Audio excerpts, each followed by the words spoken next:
Voy a dar unos minutos para que se empiece a conectar la gente, y luego pues voy a ir aceptando de vez en cuando, pero puedo estar aceptando todo el rato, así que quien se conecte desde el principio. Em, bueno, y os dando las gracias a todos los que estáis aquí. Hoy vamos a hablar de varias preguntas que me hicieron muchos de vosotros vía Instagram. Prácticamente hay unas 57 preguntas, son muchísimas, así que iré como uno a uno, especialmente respondiendo a las que más se han respondido, o sea, las que más se han repetido. Luego lo colgaré por si no podéis estar la mayoría y os lo enviaré al mismo correo. Entonces, bueno, básicamente son preguntas súper interesantes. Normalmente lo suelo hacer por Instagram, pero por aquí al final hay más contacto uno a uno. Así que, nada, en un minutito o así empiezo. Si me queréis dejar preguntas, por favor, en el chat, pues os lo agradezco muchísimo. Si hay gente que se quiera poner la cámara, pues genial. Así no parece que esté sola. Y nada, pues voy a empezar. Primero, agradeceros mucho a todos que estéis aquí y que hayáis hecho pues, todas las preguntas. Así que bueno, voy a empezar un poco la primera con una que me parece muy interesante y de hecho me he estado mirando el vídeo que me habéis preguntado, luego os lo voy a dejar enganchado aquí abajo, sobre un vídeo, una de las preguntas, la primera era siendo, un influencer, ¿no? Un periodista más bien, llamado El Comedista, ha sacado un vídeo sobre suplementos y me preguntaban qué opinaba, ¿no? Es un vídeo pues de 10 minutos en los cuales pues este periodista entrevista a un nutricionista pues bastante conocido aquí en Cataluña. La verdad que el vídeo es un poco, bueno, un poco hater quizás de los suplementos, entonces hay muchas cosas que yo estoy de acuerdo, la gran mayoría, algunas otras que no, pero bueno, me he apuntado aquí todo de cositas a resaltar y que creo que os puede interesar. Básicamente el vídeo comentaba como que todos los suplementos son peligrosos, que son simplemente para sacar dinero, que no necesitamos absolutamente ninguno y bueno, básicamente ponía todo a parir. Sí que es verdad que el nutricionista insiste en muchas ocasiones en que antes de empezar cualquier suplemento llevemos una buena dieta y hagamos ejercicio físico. Es decir, pues antes de empezar a tomar creatina o antes de tomar, por ejemplo, pues no sé, un multivitamínico, empecemos con comer bien y hacer deporte totalmente. O sea, al final son cuestión de prioridades, así que toda la razón en ese sentido. Sí es verdad que, por ejemplo, yo que sé, en el caso de la pasiflora, de la valeriana, de la melatonina, claro, lo que comenta es primero mejoremos todos los hábitos del sueño, de la higiene del sueño, y luego ya posterior en todo caso vemos si metemos algún suplemento, 100% de acuerdo. Ahora bien, una cosa es lo que la gente sin ninguna patología y luego está la gente con patología, es completamente diferente, ¿no? Entonces, para mí hay suplementos que sí valen la pena y especialmente en ciertos momentos. Comentaba que la ashwagandha es peligrosa para el hígado. Altas dosis de té verde, te hablo de más de 5 o 6 tazas de té verde al día. Ashwagandha en algunas personas. Sí es cierto que se ha visto que, por ejemplo, si tenemos una enfermedad autoinmune, la ashwagandha puede ser contraproducente por estimular demasiado el sistema inmunitario. Y, por ejemplo, si es verdad, algunas personas con hipotiroidismo podría afectar la función tiroidea. Es cierto. Ahora bien, en general, yo de normal, por ejemplo, tomo ashwagandha, lo noto muchísimo en mi sistema nervioso, me noto mucho más calmada, pero es verdad que ha habido algún paciente, me he encontrado en alguna ocasión, es verdad que lo mismo os diría, pues 1 de cada 10 que tiene una reacción adversa, pues de más nerviosismo, más palpitaciones, de sentarle mal. En general, los suplementos están bastante regulados, algunos más peligrosos que quizás se habían observado en estimulantes o en quemadores de grasa, pues a muchos de Estados Unidos, donde la regulación es un poquito más laxa, sí que se habían visto que podían leyofilina, etc. Hay algunos suplementos que sí es verdad que se han visto que pueden ser problemáticos para el hígado. Ahora, en general, son seguros. Lo que sí que me he encontrado también con pacientes es el abuso, es decir, de tomar más de 4 o 5 suplementos, al final tienen que pasar por el hígado. Con lo cual, a veces si tienes una detoxificación con ciertas alteraciones, que hay gente que tiene lo que llamamos polimorfismos, alteraciones genéticas que afectan a esta detoxificación hepática, pues puede ser que haya daño hepático. Pero son casos, sinceramente, súper puntuales. Yo trabajo con analíticas constantes con los pacientes y algunos por su situación de enfermedad, de patología, están tomando 4 o 5 suples y este año quizás diría que en un caso me vino la paciente con elevación de transaminasas hepáticas, de daño hepático por el uso que estaba haciendo anteriormente de suplementos. Entonces es algo como muy puntual y que realmente no es algo común. Entonces, lo mismo, suplementos para todo el mundo. Bueno, al final pienso que realmente no hay ninguno que sea imprescindible, es decir, que una persona sana podría no tomar ningún suplemento y de hecho estaría perfectamente. Es verdad que cada vez las frutas y verduras que comemos pues tienen menos cantidad de vitaminas y minerales, con lo cual pues es verdad que es más fácil tener déficits, ¿no? Pero en gente normal yo no me encuentro sin problemas de salud, no quisiera decir normal, ¿no? Pero gente que no tiene problemas de salud no tendría por qué utilizar un multivitamínico y no me suelo encontrar déficit de ninguna vitamina y mineral. Si es cierto que alimentos, por ejemplo, vitaminas, perdón, como el ácido fólico, la vitamina D, incluso en algunos casos el magnesio y la vitamina C, sí me la he encontrado baja. ¿Vale? Entonces, bueno, en algunos casos sí que hay algunos nutrientes que habría que ver individualmente y suplementar, pero de normal una persona sana no tendría por qué necesitar suplementos. Entonces, aquí se acaban algunos, por ejemplo, sí que Holistic, ¿no? Que se hizo como muy famoso para el pelo, es verdad que es todo fructosa y que básicamente no ha demostrado que tomar zinc, folato, cobre, si no es que tienes déficit de ellos, te mejore las uñas y el pelo.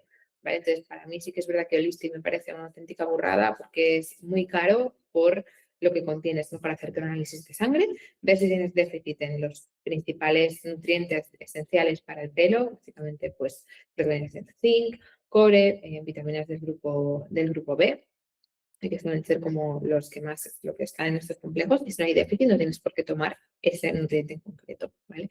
Luego había alguno como el Microbiome Creamer, por ejemplo, es verdad que cuesta unos 36 euros, que contiene melena de león, probióticos, un poquito de fibra.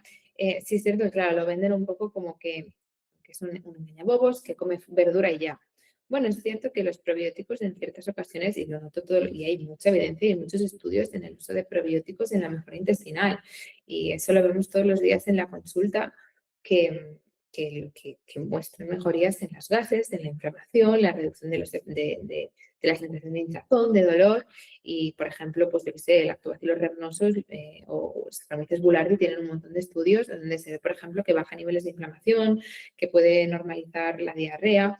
Entonces, la verdad es que, bueno, creo que es como bastante hater y que sí que en algunos casos puede ir bien en caso de patología. Ahora bien, es cierto que podemos conseguir la misma fibra prebiótica a través de la verdura. Es verdad que, bueno, pues todos vamos con con un montón de cosas a hacer y a veces pues hay épocas en las que no podemos estar tan pendientes de la alimentación porque estamos estresados, comemos un poco menos en algunos casos. Entonces ahí digo, oye, pues un multivitamínico no estaría mal, ¿no? Un poco de fibra porque, bueno, pues por donde vives, en la situación donde estás tomando, y lo mismo con la proteína, ¿no? Suficiente proteína o suficiente fibra, entonces le añado extra como un suplemento, ¿no? Pero bueno, es verdad que tomar esto no va a hacer que tengas una microbiota espectacular y que tenga que tomarlo todo el mundo, ¿no? Había otro suplemento como el pleto, con no sé si 150 alimentos, que también el primer ingrediente es fructosa, con lo cual tampoco me parece un suplemento adecuado y que es verdad que muchos ¿no? te dicen detoxificador, te va a hacer perder peso. Ostras, la detoxificación es tan compleja, el metabolismo es tan complejo que un suplemento para todo el mundo es puro marketing. Y para mí este producto sí es cierto que es todo marketing, ¿no? Y sí es verdad que algunos pueden pues, ser incompatibles con ciertas medicaciones. Es verdad, por ejemplo, alguno de los ingredientes que lleva este suplemento del pleto era espirulina, que es verdad que puede bloquear el metabolismo de la B12, es decir, a altas cantidades, lo que puede pasar es que es como un análogo de la B12, ¿no? Una pseudo B12. Entonces, son parecidas, pero esta B12 de la espirulina no se puede usar por el cuerpo. Entonces, puede competir con los receptores de B12, falsear analíticas y puede empeorar la situación en personas con déficit. Entonces, la espirulina no sería un suplemento que yo metería en una suplementación. Luego, la proteína que no es necesaria, no, a mí me va genial, pues me hago un batido por la mañana, porque no tengo tiempo y me ayuda a llegar a las cantidades necesarias.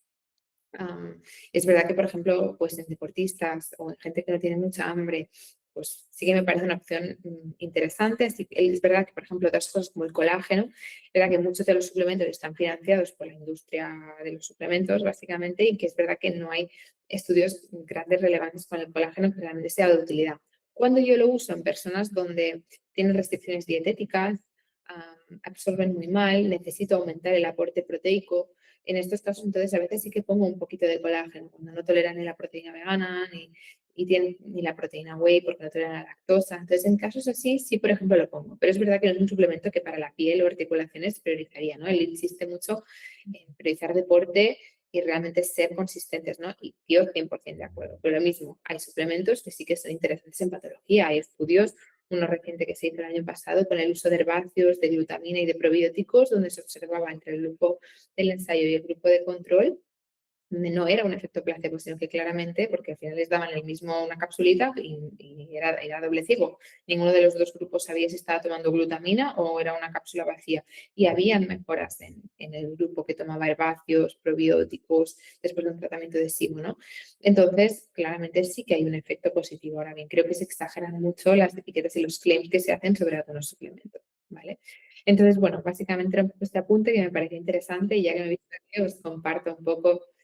Aquí me comentan también sobre la creatina, que también sale, creo que no sale en el vídeo, pero sí que es verdad que al final lo que hace es, de manera, lenguaje más sintético, aumenta un poquito más, digamos que estimula la ruta de la fosfocreatina, ¿vale? Entonces lo que tenemos es un poquito más de fuerza a la hora de entrenar, pero es muy ligera. Es decir, yo, para alguien que está empezando a entrenar, que no es atleta, que no está haciendo competiciones, que no lo veo un suplemento que pondría. De hecho, yo no lo tomo de manera natural. En algunas épocas de fuerza donde me interesa quizás pues subir un peso muerto de 100 kilos a 105, lo mismo me da ese empuje extra, pero no va a hacer la diferencia en una persona que realmente entrena por salud. No necesitáis la creatina de normal y tampoco ayuda a crear masa muscular ni tampoco te ayuda a perder peso. ¿Te puede ayudar a hacer masa muscular?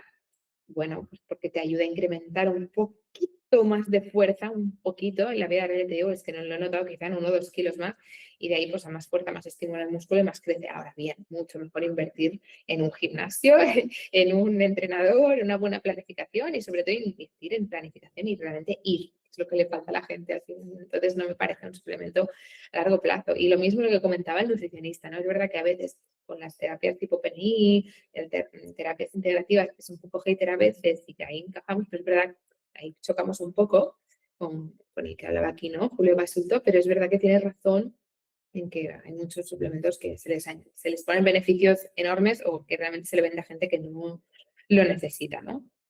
Aquí me comentaba por qué hay personas que toman inulina. Bueno, porque al final es un prebiótico. Yo lo pongo en los pacientes, ¿verdad? Es muy fermentativo. Si tenéis SIBO, no te lo recomiendo de primeras. Tengo yo toda una tabla que le enseño a los pacientes. Mira, os la puedo enviar perfectamente en el correo cuando os mande la grabación. Hay niveles de fibras, ¿no? Está la goma guar, por ejemplo, y luego está aquí la inulina y los fructooligosacáridos, etcétera, que son muy fermentativos. Hay algunos que pues, no lo son tanto. Entonces, la inulina fermenta mucho y eso lo que hace es alimentar a tu propia microbiota. ¿Vale? Entonces, bueno, pues se puede conseguir mediante la fruta y la verdura. Sí, pero hay gente que no puede estar tan atenta, hay gente que necesita mucha cantidad, y lo ven las analíticas, gente con las bacterias ácido lácticas, bifidobacterias, lactobacillus, las que nutren el moco, desinflaman, están muy bajitas. Entonces hay épocas en las que darle inulina, fructooligosacáridos, un suplemento en más cantidad, que es difícil, ¿no? Si en el día a día ser consistente con esa cantidad de fruta, verdura, legumbres, etcétera, pues ayuda a incrementar esas bacterias buenas o también puede ayudar a ir al baño por generar este efecto laxante de la fibra. ¿Vale? Pero mismo, es verdad que si nos mantenemos en 30 gramos diarios de fibra, que eso se consigue en medio kilo de frutas, verduras aproximadamente, entre medio kilo, 800, ya tiramos de sobras, ¿vale? Pero es verdad que en épocas pues, donde queremos hacer crecer este tipo de bacterias, pues es interesante.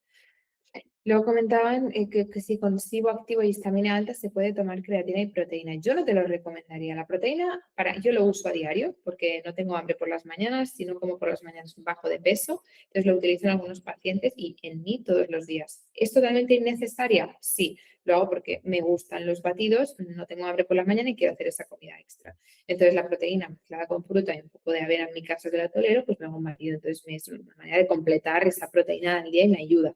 ¿no? Especialmente gente pues, que es muy liada, te vas de viaje, no tienes tiempo de cocinar, oye, pues te haces un batido, ¿vale? Pero es verdad que es totalmente, podemos perder peso y ganar masa muscular sin tomar proteína en polvo. En sí no te lo recomiendo para nada, ni la vegana, ni la de leche, ni la de lácteos, ni la ISO, ni la whey, porque básicamente probablemente te van a sentar bastante mal. Y la creatina, pues bueno, si la quieres tomar, pero lo dicho, para mí no es un suplemento imprescindible. Y si hay histamina, esa gente con mucho rubor, picor, dolor de cabeza, moqueo nasal, síntomas de alergia, yo no metería estos dos, la verdad. Priorizaría quizá una de mucosa, herbáceos, vitamina, omega 7, un poco apoyando quizás un poquito el hígado, podemos utilizar desmodium, algunos de estos suplementos que ayuden a nivel digestivo y hepático y no me centraría en estos dos, la verdad, ahora se podría.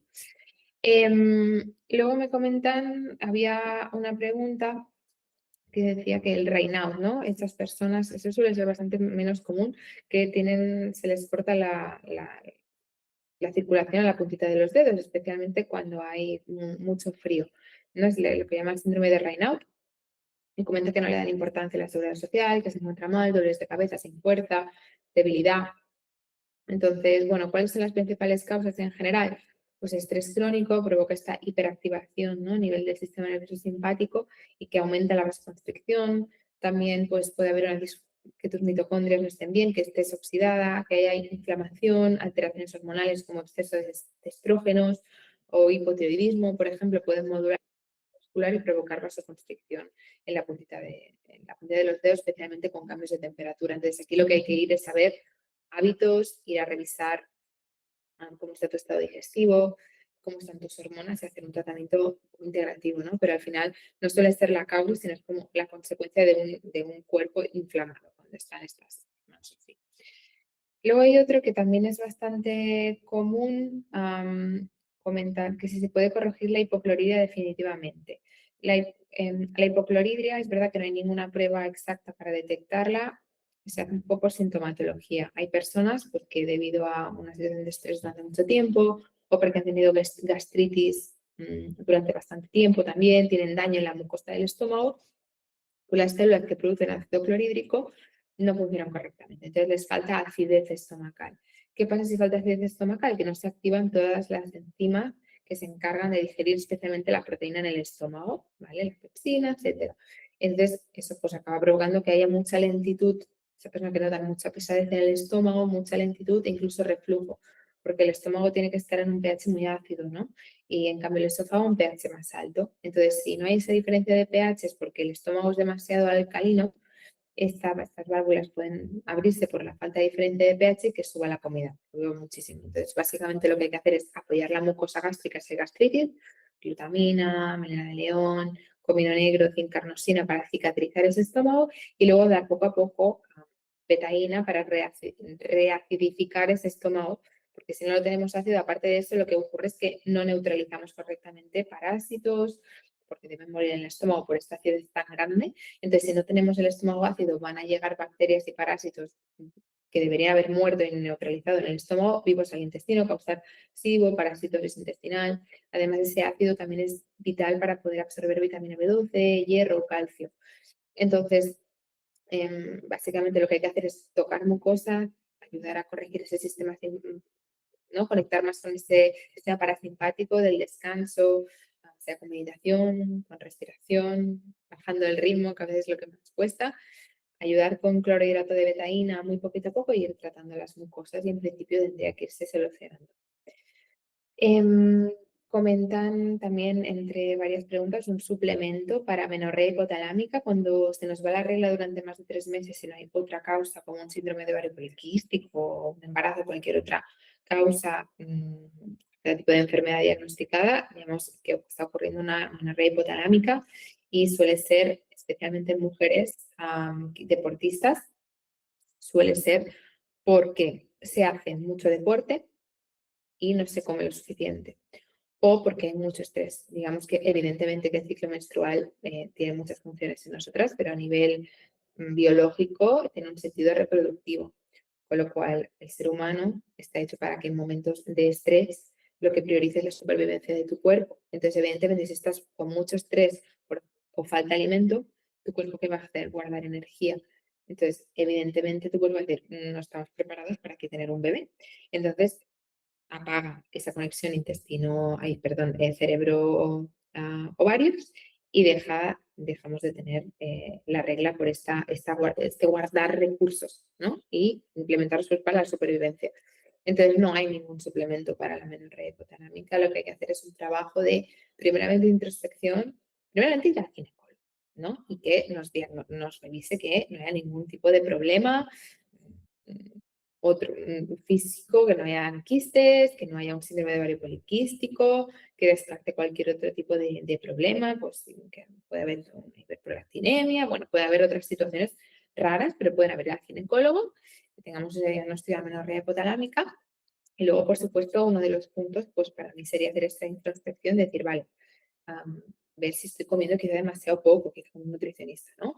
Ver si estoy haciendo el ejercicio adecuado. En este caso no sería adecuado hacer mucho entrenamiento cardiovascular, ir a bajar ritmo. Yo lo sufrí 2 años por una dieta extrema, por el culturismo, y exceso de ejercicio y poca comida.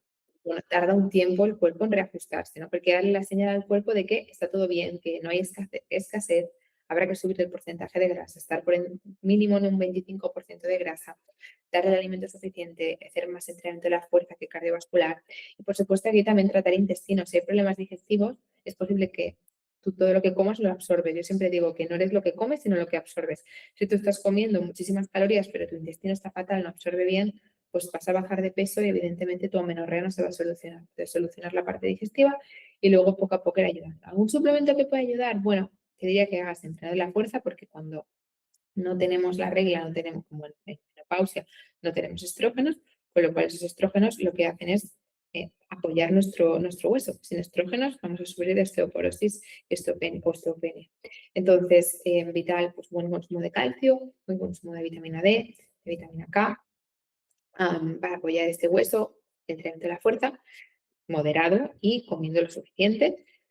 Algún suplemento que pueda ayudar, pues bueno, si es verdad que algún adaptógeno, como decíamos anteriormente, las ashwagandha, si no hay una autoinmunidad de por medio, una pasiflora, para gestionar esa parte del estrés podría ser interesante, pero no hay ningún suplemento para menorrea que funcione al 100%. Luego, aquí otra pregunta, son totalmente distintas, ¿vale? Así que voy a ir haciendo un poco a las que más se han repetido. Me comentabas, el concentrado de manzana es como comer fruta deshidratada o zumos en concentración de azúcar, calorías, etcétera. Yo la verdad es que no recomiendo tomar concentrados de frutas ni tampoco frutas deshidratadas en un contexto de una persona corriente. ¿Cuándo lo veo interesante, por ejemplo? Pues si estamos haciendo, yo qué sé, una maratón, un ultra, para subir esa glucosa y necesitamos consumir algún alimento con carbohidratos que se absorban rápidamente, como un preentreno, si tenemos algo de hambre, nos notamos fatigados para darnos un poquito más de azúcar en sangre circulando para poderlo utilizar en el deporte, pero fuera de otro contexto no es algo que recomendaría, especialmente en personas pues, en prediabetes, gente que no gestione bien el azúcar, con resistencia a la insulina. Mm, en general, no es un alimento. Priorizaría una fruta normal y ya está. Otra pregunta que, bueno, es más como profesional, ¿no? ¿Qué recomiendas estudiar a una persona que está pensando en dedicarse a esto? Imagino que está lo que hago. Pues hay varias vías. Al final pues puedes hacer el grado superior en nutrición y dietética, que son 4 años.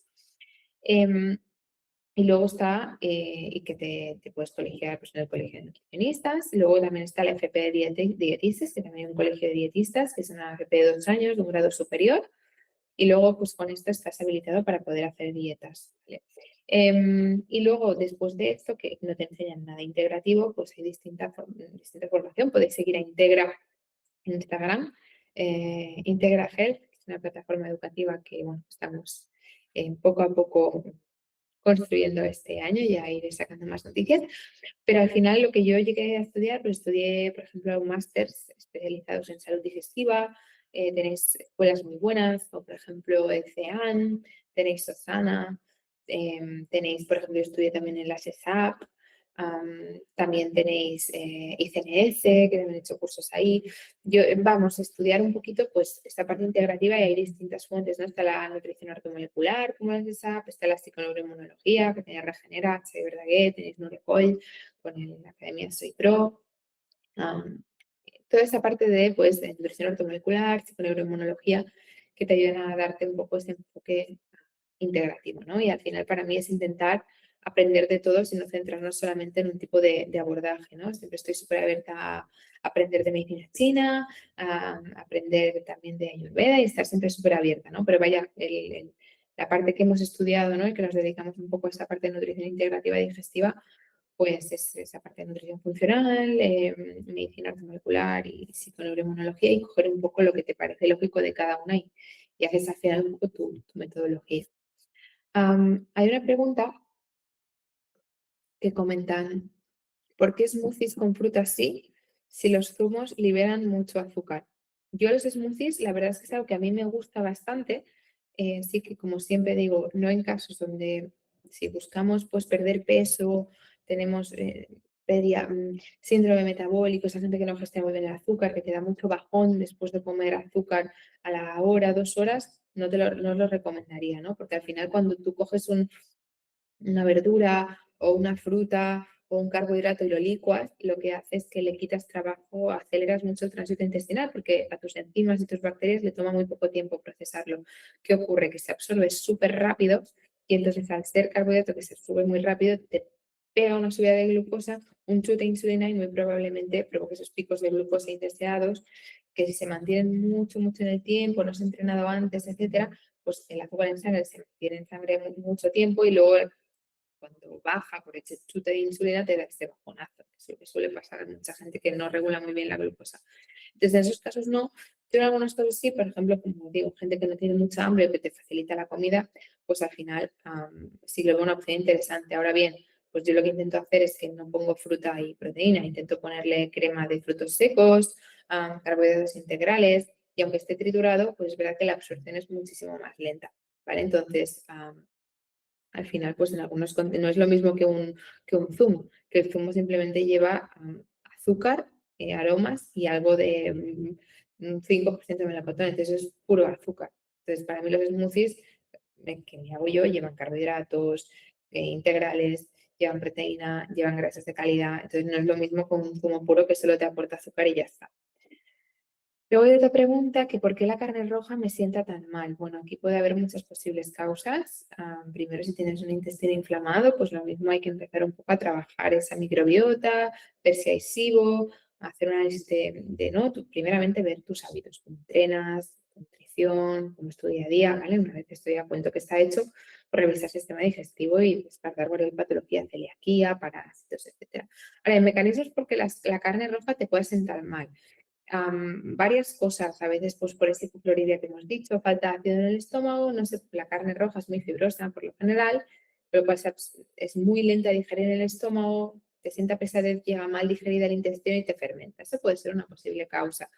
Luego puede ser que absorbas mal las grasas, por ejemplo, pues la insuficiencia pancreática y exocrina se puede medir midiendo la elastasa en heces por esa misma disbiosis que no tengamos y esa misma falta de ácido provoque que no se activen correctamente esas enzimas pancreáticas y no acabes de digerir bien esa grasa, sobre todo si ves que las heces flotan, que son así lo que llamamos respuesta torrea, ¿no? Esa mala absorción de grasa puede ser por esa vía o puede ser por otra vía que es la de las intolerancias alimentarias y no alérgicas, ¿no? Son reacciones de intolerancias a ciertos alimentos y lo que reacciona tu sistema inmunitario es contra las proteínas, ¿vale? Es cierto que este campo de intolerancias, de esas personas que, por ejemplo, se toman huevo, no tienen alergia, pero sí que se encuentran mal después, se encuentran hinchadas, les sale acné. O esas personas, por ejemplo, que comen lácteos sin lactosa y aún así se hinchan y se encuentran mal, les sale acné, dermatitis. Eso es porque una reacción a sus proteínas. ¿Qué pasa? Que a día de hoy no hay ninguna prueba 100% exacta como la celiaquía o las alergias para poder detectar. Entonces, las que hay, yo a veces utilizo, por ejemplo, la prueba de histaminosis alimentaria alérgica en laboratorios Labsur, o el test de liberación de basófilos o ALCAT, que son pruebas que miden qué cantidad de histamina tu cuerpo libera ante un alimento. Entonces, es verdad que son pruebas que en algunos casos me funciona muy bien retirarlos y en otros no. Y es verdad que falta investigación en este campo y que yo me las un poquito, no con pinzas, pero bueno, siempre con ese margen de duda porque no son 100% ninguna 100% porque fiables. Los que no lo son seguros son los de IgG, esos paneles de 200 alimentos, eso no sirve para nada. ¿Vale? Pero es verdad que es un campo pues, en investigación, pero es verdad que mucha gente que me refería, yo por ejemplo me lo hice el test, tenía sospecha de lentejas y cacahuetes porque me ponía con retención de líquidos y con picor y efectivamente me salieron en el test. Entonces, bueno, en algunos casos sí lo veo interesante y es uno de los mecanismos que a veces me encuentro por las que la carne roja eh, puede sentar. Entonces, aquí hay otra muy interesante que comenta que el Helicobacter pylori es una bacteria que tenemos todos en el estómago, algunas personas por esa falta de ácido, por una época de mucho estrés o incluso por contaminación boca a boca o por viajes a países con una baja seguridad alimentaria, digámoslo así, se han infectado con una cepa pues, más agresiva de este Helicobacter pylori o nos ha bajado la inmunidad y el grupo ¿no?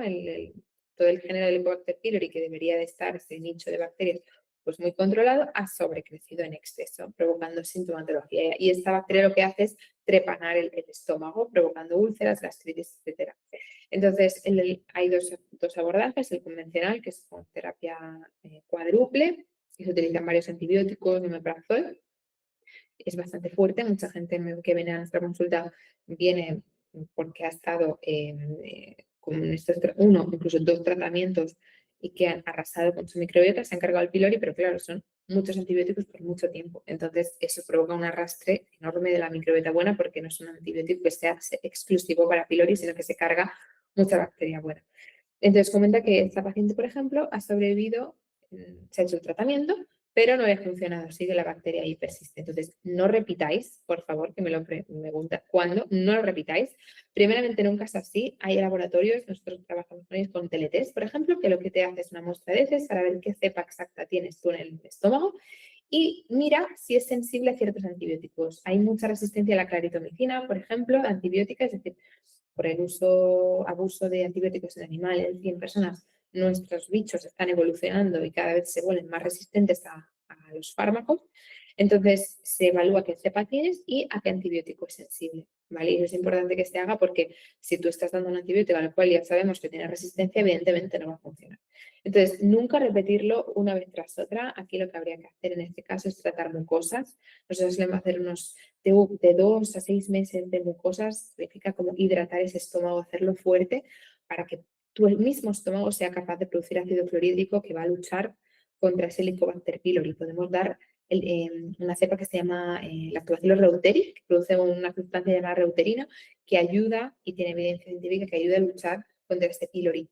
Podemos fortalecer un poco el sistema inmunitario, vitamina D, mejorar los hábitos, pero nunca, nunca repetirlo directamente. Podemos dar, si lo vamos a repetir en otra ocasión, tomar el Lactobacillus boulardii, que es un tipo de probiótico que es una levadura y ayuda a proteger la microbiota, entonces no sufre tanto cuanto los antibióticos, eso en general.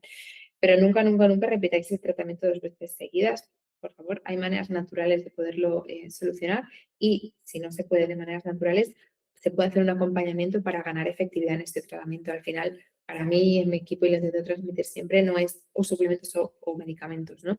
Si me pongo el ejemplo de una paciente que me llegó con un sibometano, un sobrecrecimiento de bacterias que producen metano en el intestino, con mucho estreñimiento, mucha hinchazón, y venía porque estaba desesperada que le habían dado el tratamiento convencional con rifaximina y metronidazol, que es el abordaje clásico, y no reaccionaba, reaccionaba fatal, se hinchaba, se ponía mucho peor, etcétera. Entonces lo que hicimos fue hacer un par de meses tratar mucosas, mejorar el intestino, reacidificar y luego ya acabé 2 meses, hizo el tratamiento y mejoró y no tuvo ningún síntoma. Entonces al final hay que abandonar un poco esta lucha de o soy team suplementos o team medicamentos porque existe ese punto intermedio.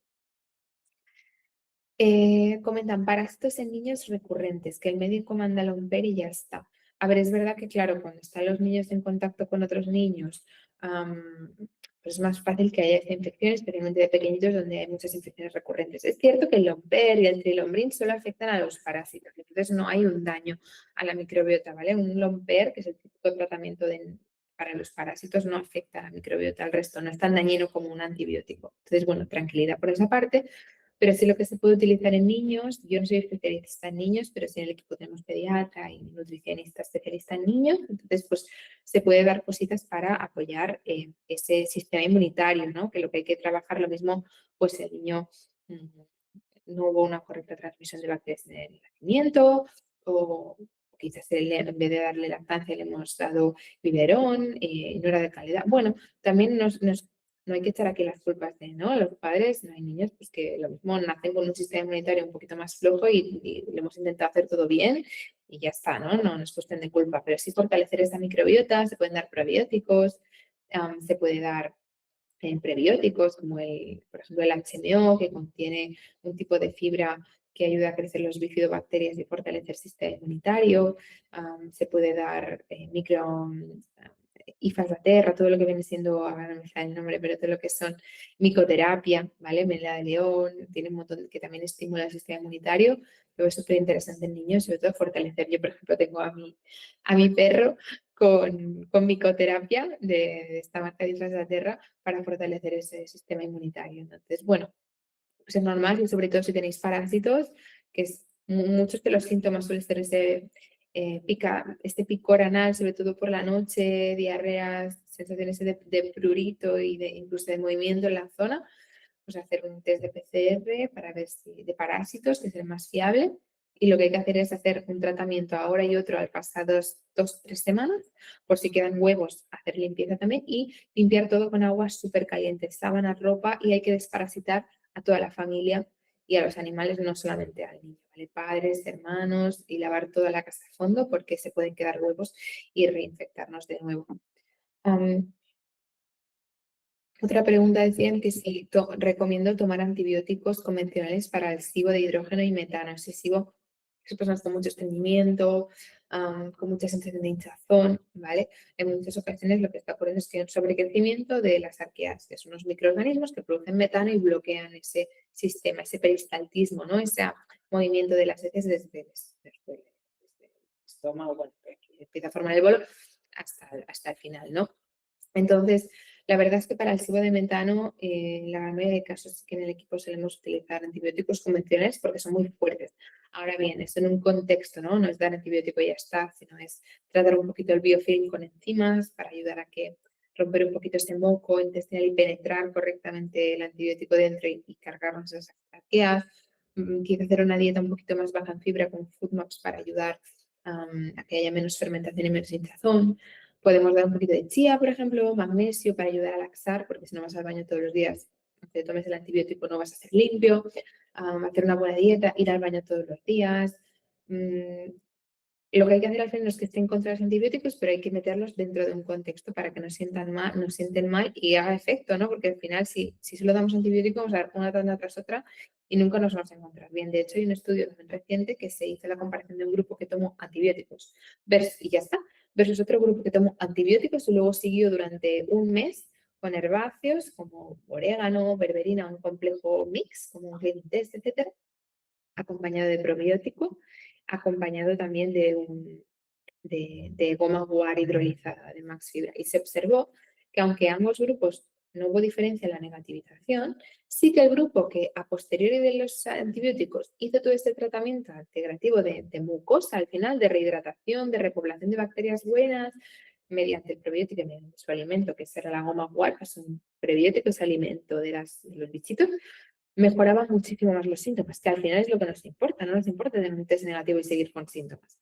¿Por qué? Pues porque ayuda a rehidratar esa mucosa, le baja la reactividad inmunológica, nos ayuda a repoblar esa microbiota, a hacerla más fuerte, luchar contra microorganismos.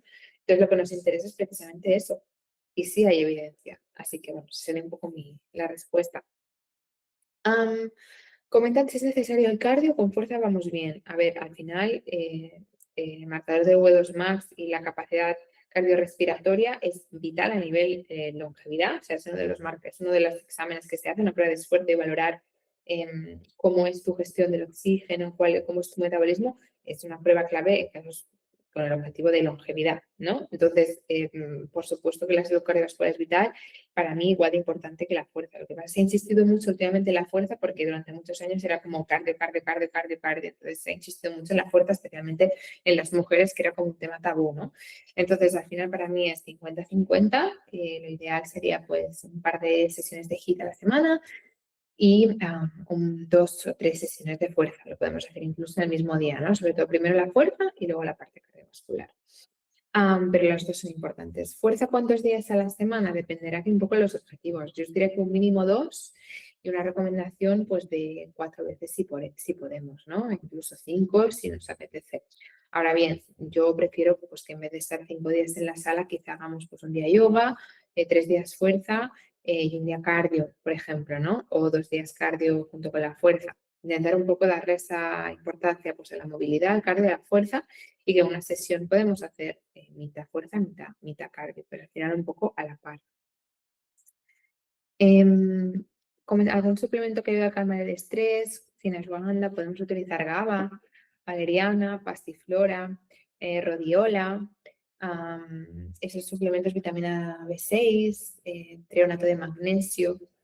Todos estos pueden ir bastante bien para las necesidades. También el reishi, pero al final creo que hay que tomar decisiones de vida y hacer más ese abordaje de cómo nos tomamos las cosas en terapia antes que acudir al estrés, ¿no? Yo, por supuesto, tomo el Bical de B-Levels porque siento que me va bien, acompañado también de terapia y de conexión con el cuerpo y de tomarme el descanso cuando realmente lo necesito, ¿no? Y no irnos directamente solo a pensar que un suplemento para el estrés nos lo va a solucionar todo. Comentan, si los que tenemos intolerancias a la lactosa, si podemos tomar kéfir. Es cierto que el kéfir lo que tiene es que, como tiene tantas bacterias ácido lácticas dentro, lo que hacen estas bacterias es que para sobrevivir a lo que recurren es al azúcar de la leche, que en este caso es la lactosa, que es un azúcar. Entonces, claro, como hay tanta fermentación, hay menos lactosa. Entonces, es verdad que si hay una ligera intolerancia, se pueden tolerar pequeñas cantidades de kéfir. Yo os diría que si tenéis intolerancia a la lactosa, os toméis una lactasa y os evitéis problemas, que es una pastillita que se vende en cualquier farmacia, ¿vale? Alguna de las otras preguntas, como por ejemplo, si la cándida se puede erradicar, pues sí, por supuesto.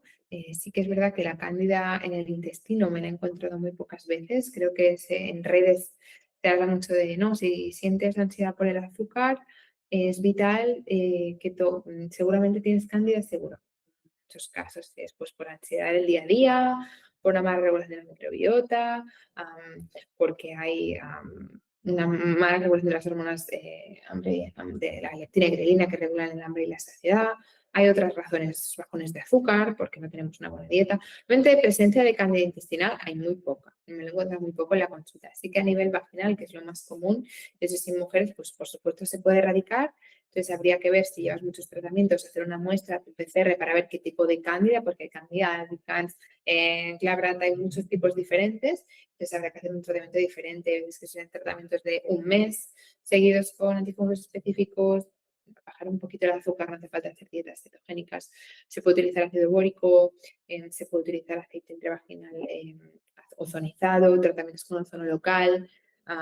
Incluso se pueden desarrollar vacunas, ¿no? Autovacunas, pero en general sí se puede erradicar lo mismo que digo, no solo dar un óvulo antifúngico, sino tratar todo, ¿no? Intestino, dieta, inmunidad y apoyar esa mucosa, por ejemplo. Por ejemplo, en menopausia, pues la bajada del estrógeno puede provocar que se debilite, digamos, las paredes vaginales, aunque haya una menos producción de glucógeno, que haya digamos, que se vuelve como más fina la piel, menos cantidad de lubricación, menos cantidad de lactobacillus, más irritación, y ahí la cándida le encanta proliferar en ese ambiente. Entonces, en ese caso, pues podemos usar óvulos hidratantes, por ejemplo, con espino amarillo, podemos utilizar la centella asiática, luego apoyar con hormonas, ¿no? Ir pues, a una ginecóloga, en el equipo tenemos una ginecóloga integrativa que también se encarga de esa reposición hormonal, de dar de nuevo estrógeno y progesterona y ayudar a tu cuerpo un poco a sustituir esas hormonas que pues ya no tenemos por la menopausia. Nunca en la vida hemos vivido tantos años de menopausia como viviremos las mujeres ahora, entonces le veo todo el sentido en mujeres sin antecedentes de dar esa terapia de sustitución hormonal, dar esos estrógenos, fortalecer esa pared vaginal para que haya un aumento del moco, un aumento del lactobacillus y mayor protección frente a cándidas y así evitemos tener infecciones bacterianas y fúngicas. Como digo, al final es como en redes, como la información se tiene que dar tan al momento, ¿no? Nos decís algo, hay que decirlo en un minuto y medio, porque si no Instagram te penaliza, pues tenéis información muy sesgada, muy corta, porque si os fijáis, para explicar una pregunta se toma un cuarto de porque cada caso es muy complejo. Alguien que tiene cándida porque está estresada y come mucho azúcar, no es lo mismo que una mujer de 55 años en menopausia que la causa es la falta de estrógenos. Entonces hay que por eso verlo y conocerle y acudir al especialista en este caso sea necesario. ¿Vale? Yo haré bastantes sesiones mensualmente de este tipo. Con las preguntas podéis dejar en las cajitas que voy poniendo en Instagram. Me dejáis preguntas y las voy seleccionando. Evidentemente, pues las 60 preguntas va a ser imposible, pero en general hay como muchas preguntas que se han repetido, ¿vale? Es que ver un poco con la última, que también es bastante común, comentar si recomiendo el ayuno por la mañana únicamente con café, solo con un hipotiroidismo. En este caso, no es autoinmunidad, tampoco me comenta nada de mucho estrés. Yo, la verdad que el ayuno por la mañana con café, si tú no estás en un bajo peso, no te causa ansiedad, ni tienes amenorrea hipotalámica o tienes una fatiga crónica, etcétera, en ese caso no hay ningún problema. Yo la gran mayoría de veces suelo hacer un ayuno. Yo con mi pareja, él también es médico, suele ayunar hasta las 3 de la tarde, que es cuando come, y muchos pacientes lo hacen porque les prefiero que hagan 2 comidas bien hechas, hacer 5 y mal hechas y corriendo, o que coman sin hambre. ¿Vale? Para mí el ayuno es una herramienta y no una obligación. Con lo cual, si tú te levantas por la mañana con hambre, comes y te haces 3 comidas o incluso 4 en algunos días. Y si tú te levantas y no tienes hambre, pues hacerte un café y ya está. En ese caso, el hipotiroidismo subclínico. Entonces, eso realmente seguramente es una elevación de esa hormona tiroidea, ese TSH, pero que no está causando realmente tanto sintomatología.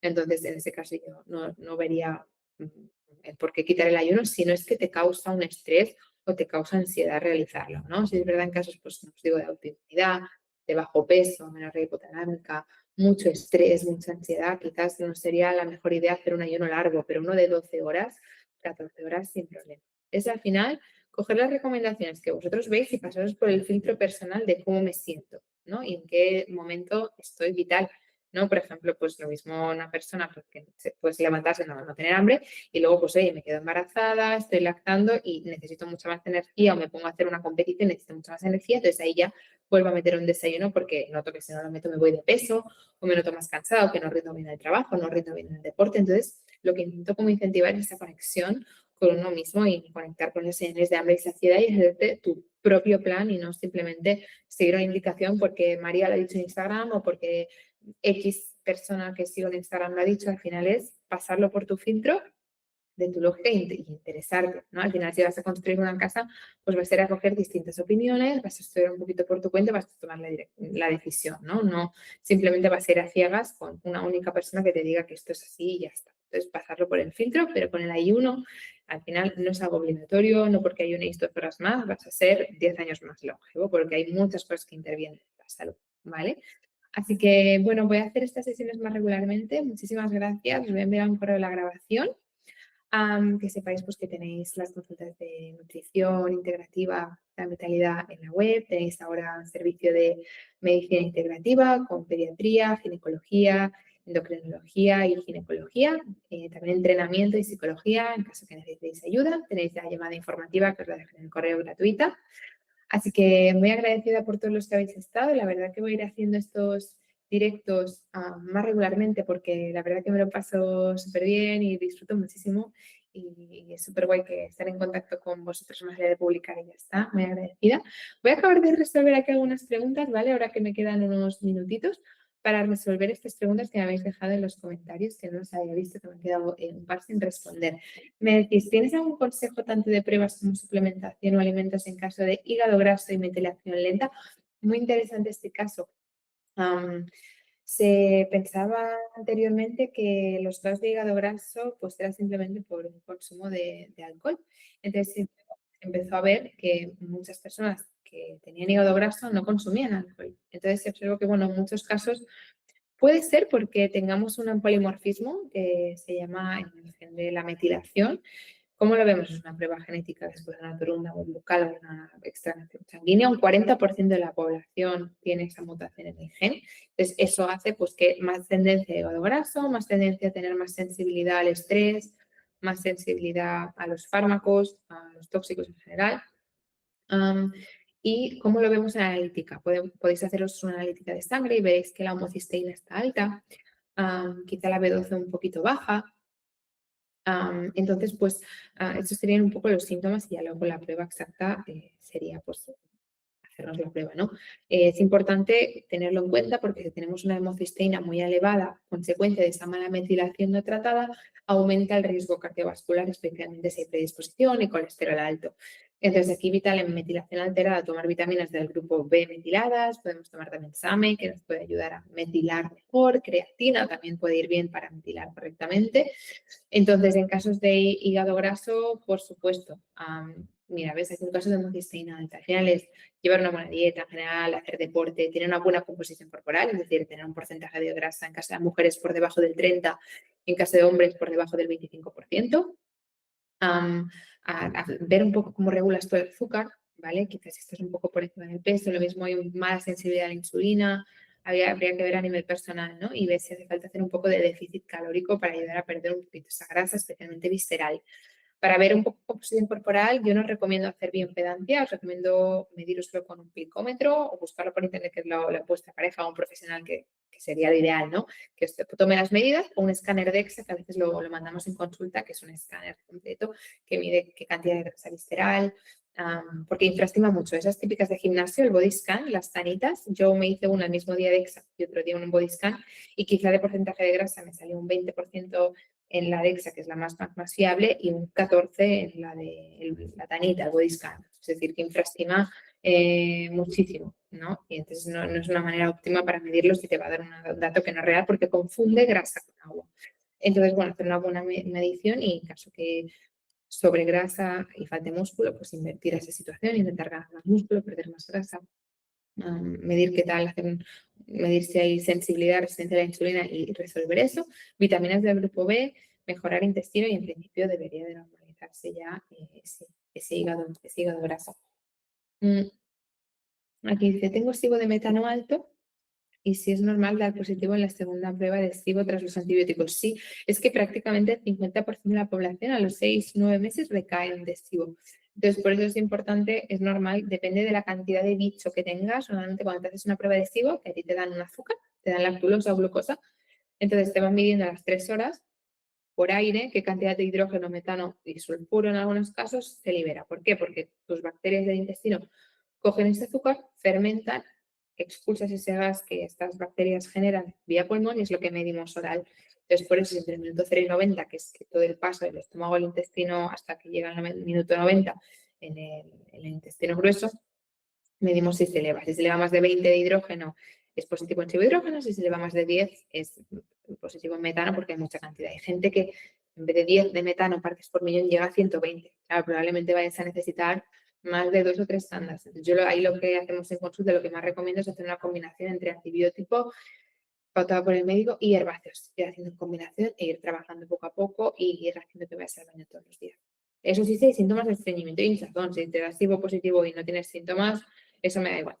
¿Vale? Al final lo que nos importa son los síntomas. Hay gente que tolera, pues porque su microbiota es específica, tolera altas cantidades de metano sin que le cause síntomas de estreñimiento ni hinchazón. ¿Vale? Entonces, bueno, un poco el mensaje es que tenéis que insistir, el cibometano es el más difícil de tratar. No es que tu terapeuta te esté dando a malas cosas, no tiene por qué ser así, sino que ya es verdad que nos cuesta mucho y hay que insistir y a veces hace falta 2 o 3 tratamientos, pero no hay simplemente antibiótico, nada más, porque vais a recaer. ¿Vale? Así que nada, espero haberos ayudado mucho. Sigo enviando información de este tipo interesante por correo, por Instagram y voy a ir haciendo directos. En principio estoy organizado también cada semana con un miembro del equipo, pues un especialista en ginecología, en psico, el entrenador, para que tengáis información. Sepáis también que dentro de si estáis en los programas de vitalidad, de nutrición, etcétera, también hago reuniones con el equipo. Ayer nos reunimos para hacer dinámicas de grupo hablando sobre el trauma y cómo afecta la salud emocional, a nuestra salud digestiva y a la relación con nuestro cuerpo. Así que bueno, encantada siempre de aportar información y os lo mando la grabación al correo. Muchísimas gracias y estad atentos porque mensualmente haré estas preguntas de preguntas y respuestas y haré en este webinar un poco las respuestas. Que tengáis una muy buena noche y gracias a todos por estar aquí. Un beso grande.